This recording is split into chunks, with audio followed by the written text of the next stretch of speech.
अस्सलाम वालेकुम। Kanwal health and beauty tips पर आपको खुश आमदीद कहा जाता है। आपसे गुजारिश है कि Kanwal health and beauty tips और मेरा दूसरा चैनल कंवल वॉइस को भी सब्सक्राइब कर लें, जिसका लिंक डिस्क्रिप्शन में मौजूद है। चलते हैं आज की कहानी की तरफ। पता नहीं क्यों अम्मा ने उसका नाम सुरीली रख दिया था।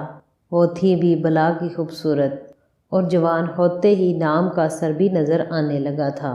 इतनी सुरीली और मीठी आवाज़ कि वो गाली भी दे तो फूल की तरह लगे। और यही आवाज़ थी जिसे सुनकर बंसी दीवाना हो गया था और फिर वो भी बंसी की चाह कर बैठी। वो हमेशा मुस्कुराता बांसुरी बजाता उसके घर के सामने से गुजरता था। सुरीली को उससे इतनी मोहब्बत हो गई कि वो अपने माहौल से बेपरवाह हो गई। उसकी आंखों पर मोहब्बत की ऐसी पट्टी बंधी कि वो अपनी माँ के बिछाए जाल से लापरवाह रही। सुरीली को वो परदेसी बाबू उमर ले गया, जो अब इसी गांव में रहता था। सुरीली ने एक आखिरी मैसेज दिया था बंसी को, आप मेरी मट्टी में ज़रूर आना, चाहे मेरा दम कहीं भी निकले, और ज़िंदगी में मेरी याद मिटने ना देना।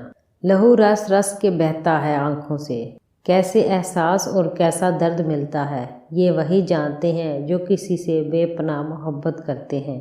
दिल की गहराइयों से सुरीले ने उससे बेपनाह मोहब्बत ज़रूर की थी, मगर अब वो उमर की दिलो जान से खिदमत करती थी।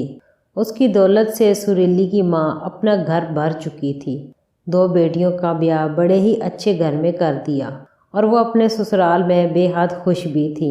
मगर जल तो सुरीली रही थी। सुरीली जिंदा दरगोर होकर उमर के हर जुल्म को वो सह रही थी, जो अपनी मोहब्बत की धीमी आग को जो दह कर शोला बन जाना चाहती थी। सुरीली ने उसे दिल में दफन कर लिया, मगर राख में दबी चिंगारी उसे जिंदा जला रही थी। मगर एक दिन उमर ने उसका सौदा कर डाला, उसे दांव पर लगा दिया, उसे जुए में हार गया अपने अयाज साथी से। तभी सुरीली तड़पी थी और भाग कर पनाह ढूंढने अपनी माँ की चौखट पर आ खड़ी हुई थी।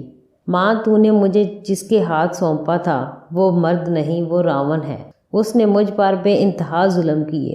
तूने दौलत की ख्वाहिश में मेरा सौदा किया, मैंने उफ ना की, मगर उस जलील इंसान ने इतनी अजियत देने के बाद भी बस नहीं किया।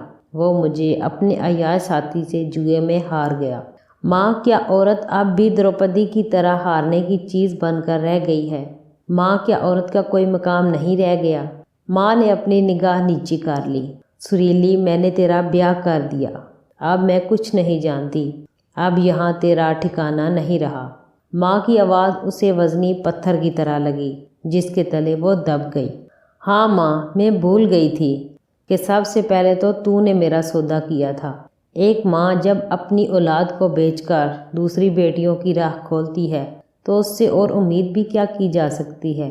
माँ, मुझे पता था मेरा ठिकाना तो अब सिर्फ कब्रिस्तान है। सुरीली ने जहर की शीशी अपने हलक में अंडेल ली। बंसी, अचानक उसने महसूस किया बंसी उसके करीब है, बेहद करीब। मेरी मट्टी में ज़रूर आना, चाहे मेरा दम कहीं भी निकले, और ता ज़िंदगी मेरी याद मिटने ना देना।